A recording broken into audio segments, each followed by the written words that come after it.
Hi students, I'm very happy to invite you all for this session, video session. In this session, you are going to learn chapter 3 from computer science, computer organization. So before going to see the subject contents, you have to know what is meant by organization. So what is the common term of organization? Organization, it is nothing but it is a group of people working together for a concern. It may be the concern may be a school, the concern may be a college, the concern may be an IT company. To become success or to get success for that concern, all the peoples of that particular organization have to work together properly. Then only we can get the success. It's the same way here a group of devices going to work together to get the result what the user expectation, that is what organization.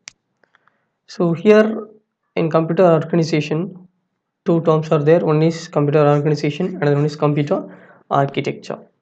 So here first we are going to see what is computer organization, and next one what is computer architecture.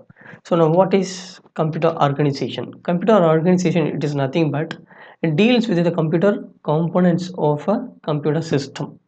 It is going to tells you about the computer hardware system. Hardware is nothing but the parts of the computer, that is what hardware system.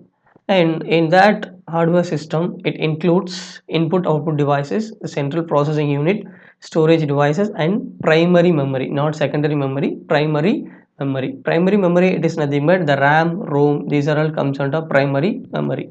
But already I explained you, the best example of primary memory is RAM only. Okay, and next it concerned with the how the various components of computer hardware operate, how the hardware components are operating by the computer, that is also it is going to deal. And next one is it also deals with how they are interconnected to implement the instruction or architectural specification between these, which means input output devices, central processing unit, storage devices. Storage devices are nothing but that hardware, sorry, hard disk, these are all comes under storage devices. All these devices, how they are interconnecting together among them, that is what deal by the computer organization. Next one will come to computer architecture. So computer architecture deals with the engineering considerations involved in designing a computer. Computer organization tells you about the components of computer only. Here how the components are designing, how the components are designed by the programmers, that is what are going to tells as computer architecture.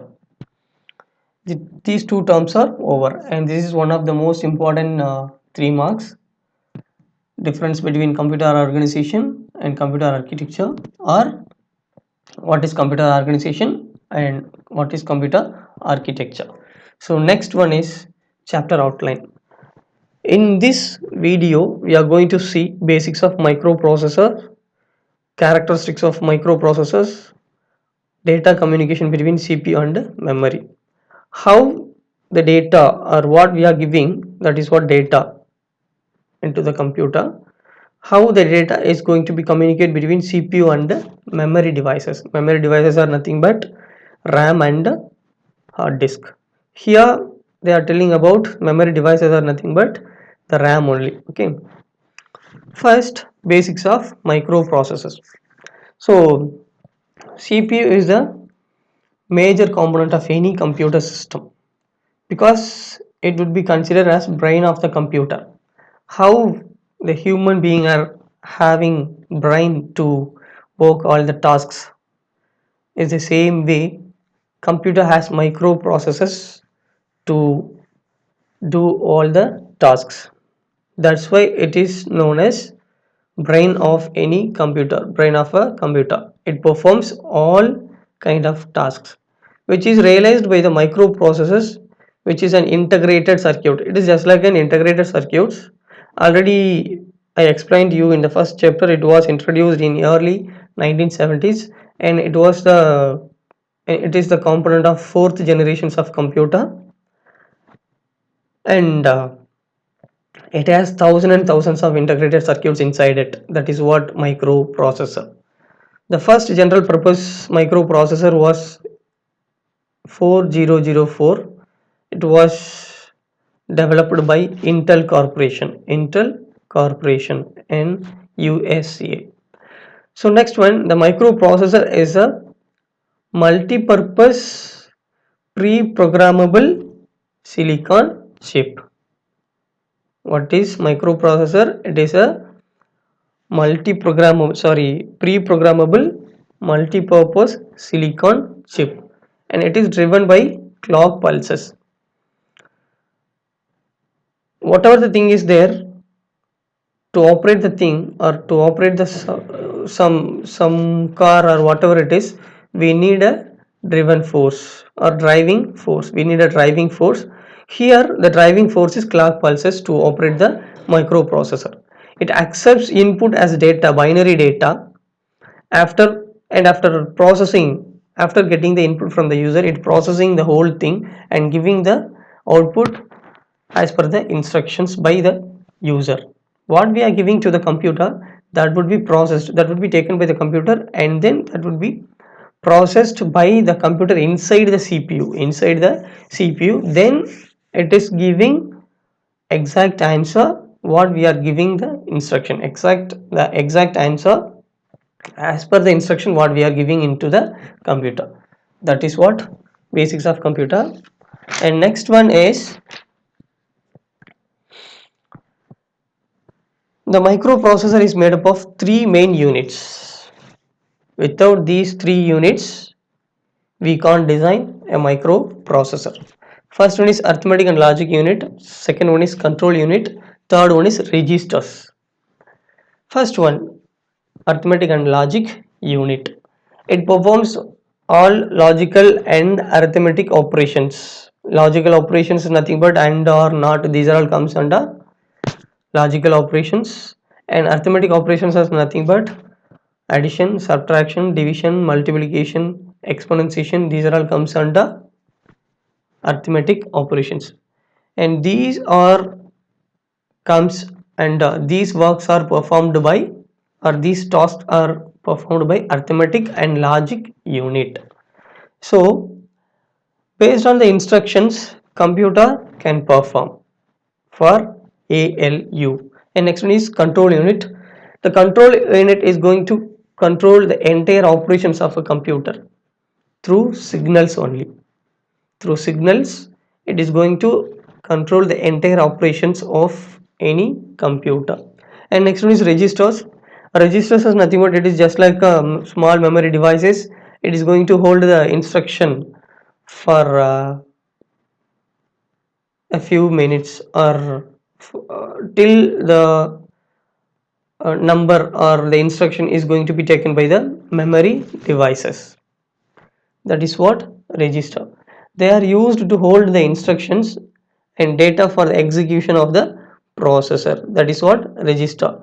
The microprocessor is able to communicate with the memory units and input output devices. The microprocessor can communicate with the input output devices as well as the memory devices, because with the help of the input devices only we are going to feed the instruction to the computer. After giving the instruction, it was taken by the CPU and it will given to, and it will give, the CPU is going to give the instruction to the memory unit, and in the memory unit only it is going to process the instruction for the final stage. Final stage is nothing but for the output. After uh, the process is over, if the process is over, the output was taken by the CPU and again it will give to the output devices. It may be monitor, and from the monitor if you connected a printer into in your system, and we can get that particular output or result as an output in a printed format. And next one is To communicate these things, CPU is going to communicate with the input output devices and memory devices also. To communicate these things, it needs a bunch of wires. It needs a bunch of wires called bus. The bunch of wires is called as bus, and we can classify the bus into three types. One is address bus, data bus, and control bus that serves as communication channels. These three buses are serves as communication channels between the CPU and microprocessor and other devices. Next one, we are going to see characteristics of microprocessor. A microprocessor performance can be depends on the following characteristics. One is called clock speed, next one is instruction set, the third one is word length. So next one is a small Arduino corner is there. Speed measurement, hertz, HERTZ, hertz. It is abbreviated as HZ. Is a standard unit of measurement used for measuring frequency. Since frequency is measured in cycles per second, CPS, on 1 hertz equals 1 cycle per second. So this is what measurement of frequency. So next one we are going to see clock speed. Every microprocessor has an internal clock inside it that regulates the speed of the microprocessor, and that regulates the speed at which execute instructions. And next one we are going to see clock speed. What is clock speed? The speed at which the microprocessor executes instructions is called the clock speed. After giving the instruction, what was the time taken by the CPU or processor to execute the instruction? That was clock speed. That was known as clock speed. At what fraction of a second, at what time it is taking to complete or to execute the task, to perform the task, that is known as clock speed. Clock speed is measured in MHz, megahertz, or in gigahertz, GHz. So next one is the next characteristics of a microprocessor is instruction set. So before going to instruction set, we have to know what is instruction. A command which is first instruction. Instruction, it is nothing but a command which is given by the computer, which is given to the computer. A command which is given to the computer to perform an operation on the data, to perform an operation on data is called instruction. In what language we are giving to execute the instruction is called instruction set. So basic set of machine level instructions that a microprocessor is designed to execute is called an instruction set. So here literally in what language, which means what language we are using to execute the instruction to the microprocessor is known as instruction set. I already explained you computer understand zeros and one only, zeros are one only.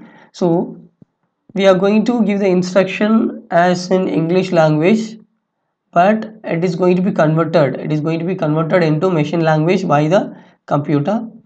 So it is going to taking all the instructions as binary language only, and that binary language is known as instruction set for the computer.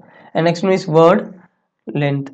So under the instruction, it is going to do some operations. Under the instruction characteristics, it is going to perform some operation. The operations are nothing but data transfer from memory device to CPU or CPU to memory device. So next one is arithmetic operations, addition, subtraction, multiplication, division, these works. And next one is logical operations and or not. Next one is control flow. Control flow, it is nothing but it is going to control the flow of data between CPU, memory and IO devices. That is was that is what known as control flow. And next one is input and output. What we are giving, that is input. What we are getting from the computer, that is what known as output. And next one is word size. Word size, it is nothing but a number of bits processed by the computer per second or in a single instruction is called word size. Word size determines the amount of RAM that can be accessed by a microprocessor at one time and the total number of pins on the microprocessor. So how we can determine the code word size? What was the amount of memory taken by the RAM and how many pins are going to be used by the microprocessor? Under the microprocessor some pins are there, so how many pins are going to be taken by the microprocessor for doing the execution? Based on that we can determine the word size. The number of input pins and output pins in turn determine the architecture of the microprocessor. We can determine the architecture or design or model of the microprocessor based on input pins and output pins. How many number of input pins are there, how many number of output pins are there? Based on this we can determine the architecture of the microprocessor. Architecture of the microprocessor, it is nothing but model of the microprocessor. Many models are there, already I told you, already I explained you in the beginning of this video. In the beginning of this video I explained you Intel 4004 was the first commercial microprocessor. It was an 8-bit microprocessor. What are the things we are using now? It comes under 64-bit or 128-bit microprocessor. Okay, so next one is data communication between CPU and memory. Here, after giving the instruction, how the CPU is going to handle the data. Data is nothing but what are the things given by the user, what are the instructions given by the user, that will be known as data. And data already I explained you while I taught the first lesson. In that first lesson I told you data, it is nothing but it is a raw fact about a people or a place. It doesn't make any sense. For example, if I'm giving Raja 16 11th standard computer science 65, it doesn't make any sense, it doesn't give any sense, it doesn't give any meaning. Raja is 16 years old and he is studying 11th standard and he got 65 mark in computer science. It gives a sense, he is a student of 11th standard and he is 16 years old. This is what called as information. From this information we may come to a conclusion. So how the data is going to be shared between CPU and memory devices, this is what we are going to see from this point. Okay, central processing unit has MDR, which means memory data register, and MAR, memory address register. The MDR, memory data register, keeps data which is transferred between memory and CPU. Memory data register is a small register, it is going to hold the instruction what we are giving to the computer. The instruction is nothing but what is the data we are going to give, that will be taken by the MDR from CPU. And next one is memory address register. It is going to get the address of the instruction, because what are the instructions we are going to give into the CPU, each instruction has an address inside the CPU. And next one is program counter. PC is a special register in CPU which always keeps the address of next instruction is going to be executed. So PC is nothing but it is a program counter, it is known as program counter. It is going to always keeps the address of next instruction, address of the next instruction is going to be executed. What is the next instruction going to execute, that address was taken by the program counter PC. Next one is arithmetic and logic unit. The next one is arithmetic and logic unit. It is going to be places the address of the memory to be fetched into the memory address register. And next one is already I told you, bus. What is bus? A collection of wires is known as bus. So what is the common use of bus? The common use of bus is to transfer the people from one place to another place. That is what going to be happen here also. The collection of wires is known as bus for communication between the internal components of a computer. Inside a computer, the bus is going to share the communication between the devices. Address bus, already told you, is used to pointed out a address, pointed out a memory location, pointed out a memory location.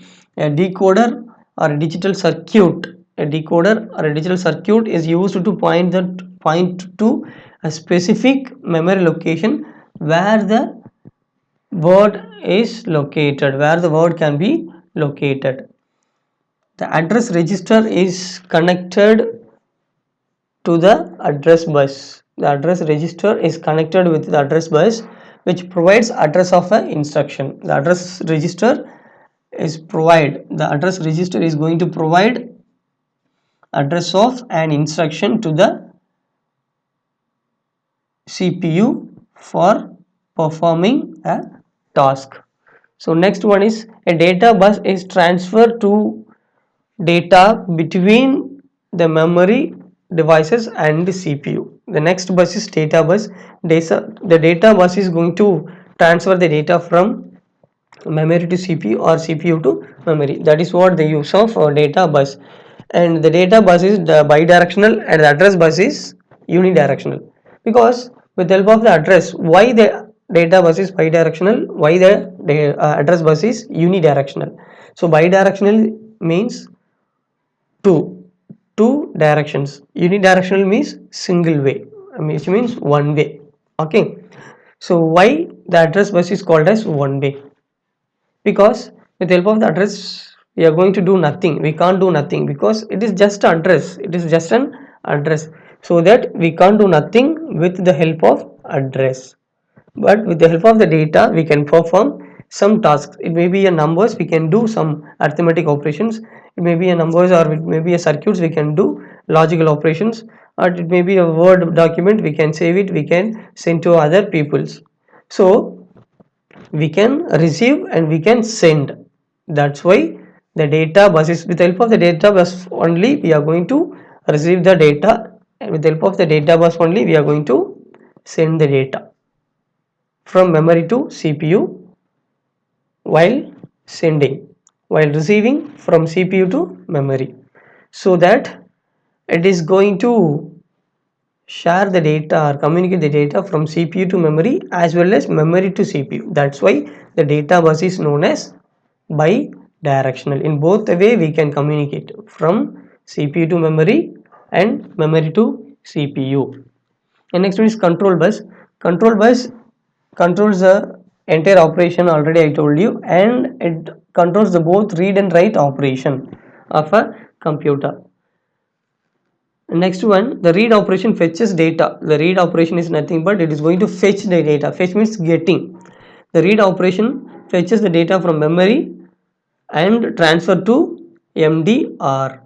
First, the CPU is going to receive the data from the input devices and it is going to be share, or it is going to be transfer the data to MDR, memory data register.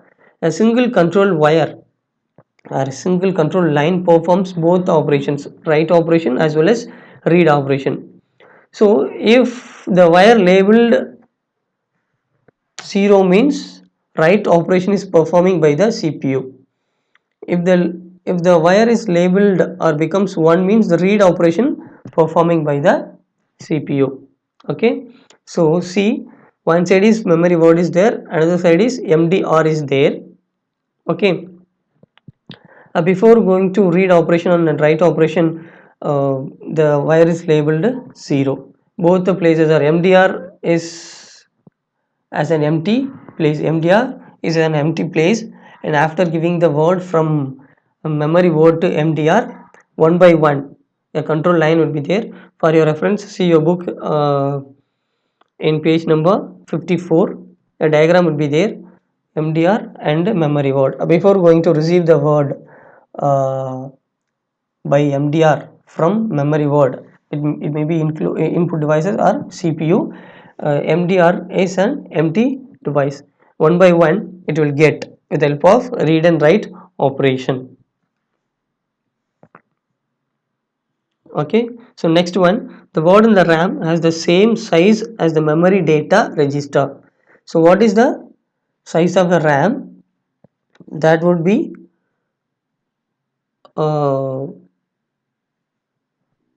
size of the memory data register also. We can determine based on the RAM size only, we can determine the memory data register size also. If the processor is 8-bit processor like Intel 8085, its MDR and the word in RAM have both 8 bits. Okay, if the processor is 8-bit processor, the register MDR is also 8-bit and word length is also 8-bit, because we can't put up another 8-bit word inside it because its capacity is 8-bit only. For example, if it is a 1 liter water bottle, we can feed 1 liter water only into the bottle. We are not able to feed another a single drop of water inside the water bottle. That is what the literal meaning of this one. Okay, so the read operation transfers the data from word to memory data register. The write operation transfer the data from memory data register to word. That is what, this is the way how the communication is sharing between, the data is communicating between CPU and memory devices. Okay, so next one is types of microprocessor. This is how basic computer organization, this is how the data is going to be shared between from CPU to other devices. See the first one, address bus. Address bus has one single arrow mark, so we come to know this is unidirectional. See the data bus, it is bidirectional. First it will fetch the data, the CPU fetch the data from the user with the help of input devices, and then it will transfer the data to memory subsystem MDR, and then again after getting the result, it will getting the result from memory system to CPU. That's why it is bidirectional control bus, control the both operations of read and write. Okay, this is what the computer organization. So next one is types of microprocessor. So microprocessors can be classified into two types based on some criteria. One is the width of the data that can be processed and the instruction set. How many instruction sets they are using inside the microprocessor, based on the instruction set. The microprocessor is classified. The microprocessors is classified into two types. One is the width of the data that can be processed. Next one is the instruction set. Okay, classifications of microprocessor based on the data width. The first one, so depending on the data width, microprocessors can process instruction. Depends on the data width, the microprocessor can process the instructions. The microprocessor can be classified as four types. One is 8-bit microprocessor, 16-bit microprocessor, 32-bit microprocessor, 64-bit microprocessor. And next one is classification of microprocessors based on instruction set. The size of the instruction set is another important consideration while categorizing microprocessor, because on those days microprocessor had very small instruction sets, because complex instructions, complex hardware was expensive on those days. If the microprocessor was, the microprocessor instruction set was even though very small, the cost of the microprocessor was very high. And to avoid these difficulties, and later they have changed the instruction set as well as the cost. As technology had developed to overcome these issues, more and more complex instructions were added to increase the functionality of the microprocessor. If the instruction set was very small, we are not able to do many complex operations. To avoid these complexities, to avoid these difficulties, they have added, after the technology has been developed, they are adding more and more complex instruction sets to perform or increase the functionality of the microprocessor. And based on this, based on the instruction set, the microprocessor has been divided into two types. One is RISC, another one is CISC. RISC, it is nothing but reduced instruction set computers. CISC, complex instruction set computers. So in RISC, they have a small set of highly optimized instructions. Complex instructions are also implemented using simple instructions. In RISC, it has small set of highly optimized instructions, and it also includes complex instructions are also implemented using simple instructions. With the help of the simple instructions, the RISC also getting complex instructions, thus reducing the size of the instruction set. Examples of RISC processors are Pentium 4, Intel P6, AMD K6 and K7. So next one is complex instruction set. CISC stands for complex instruction set of computers. RISC stands for reduced instruction set computers. And the CISC, they support hundreds of instructions. Computers supporting CISC can be accomplish a wide variety of tasks, making them ideal for personal computers. Compared with the reduced instruction set computers, complex instruction set computers become very fast and it executes variety of tasks, versatile tasks. And the examples of CISC processors are Intel 386 and 486, Pentium 2 and Pentium 3, and Motorola 68,000. So with this, we will conclude today's session. In this session, from this session you have learned what is computer organization. Under computer organization is there, computer architecture is there, and next one is basics of microprocessor. So next one is you have learned characteristics of microprocessor. Next one is data communication between CPU and memory devices. The last one is types of microprocessor. Students, I hope you all understand these concepts very clearly, and watch the video carefully, listen the video clearly, keenly, and if you have doubt you can ask me through my WhatsApp number. And once again, thank you all.